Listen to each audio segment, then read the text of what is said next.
২ দিন ধরে মেহমেতের জ্বর। সারা রাত ঘুমাতে পারছি না। বাচ্চারা অসুস্থ থাকলে মায়েরা ঘুমাতে পারে না, এটাই স্বাভাবিক। বাচ্চার মায়েদের দিনের বেলা তো আর ঘুমালে চলে না। দিনের বেলা তাদের অনেক কাজ থাকে। সারা রাত না ঘুমিয়ে সারাদিন কাজ করতে অনেক বেশি কষ্ট হয়ে যায়। তবুও সংসার মানেই শান্তি, সংসার মানেই ভালোবাসা। আসসালামু আলাইকুম এভরিওয়ান, কেমন আছেন সবাই? আলহামদুলিল্লাহ, আমি অনেক ভালো আছি। চলে আসলাম আরেকটি ব্লগ নিয়ে।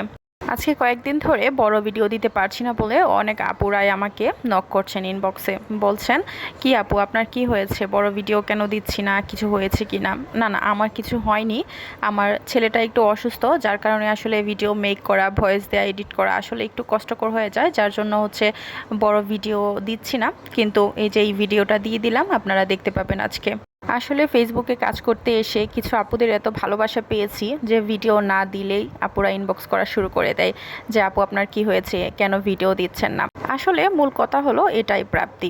এই যে ফেসবুকে কাজ করতে এসে অনেক আপুদের ভালোবাসা পাচ্ছি, ভিডিও না দিলে তারা জিজ্ঞেস করে ইনবক্সে এসে যে আপু আপনার কি হয়েছে, আপনার বাচ্চারা কেমন আছে, আপনি ভালো আছেন তো?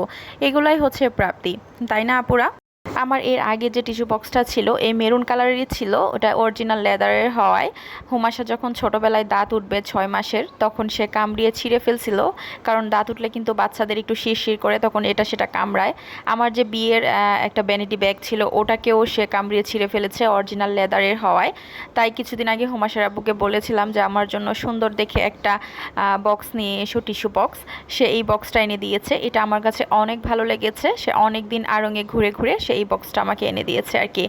আমার মাটির কালেকশন দেখে অনেকেই জিজ্ঞেস করেন যে মাটির কালেকশনগুলো কোথা থেকে নেওয়া হয়েছে। এগুলো কিন্তু ঢাকা প্লাস বরিশাল দুটা মিলে কালেকশনগুলো নেওয়া হয়েছে। এক এক জায়গা থেকে নেওয়াতে দামটাও কিন্তু এক এক রকম পড়েছে, ঢাকাতে একটু দাম বেশি।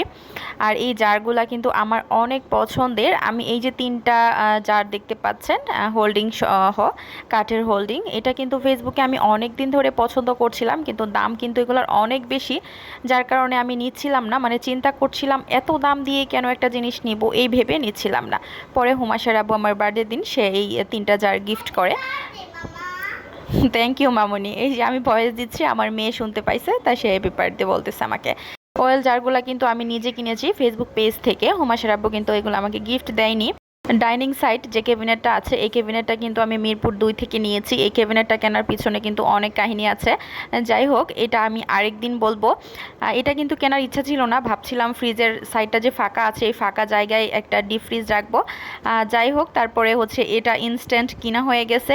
আমি গিয়েছিলাম মিরপুর 2-এ কিচেন ক্যাবিনেট কিনতে, তারপর এটা কিনে নিয়ে আসলাম। এটা কিন্তু আসলে এখন এখানে অনেক ভালো লাগছে, যেটা লাখে থাকে আসলে সেটাই হবে। রিজিকে আপনার যেটা আছে সেটাই কিন্তু হবে, যতই প্ল্যান পরিকল্পনা করেন না কেন, আল্লাহ কিন্তু উত্তম পরিকল্পনাকারী। আর এই ক্যাবিনেটের উপরে যে রানাটা দেখতে পাচ্ছেন, এই রানারটা কিন্তু আমি নিয়েছি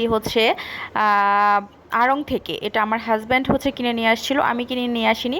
আসলে আমার বাসার ম্যাক্সিমাম জিনিসই আমার হাজব্যান্ড পছন্দ করে কিনে নিয়ে আসে। আজকের মতো এই পর্যন্তই। আল্লাহ হাফেজ।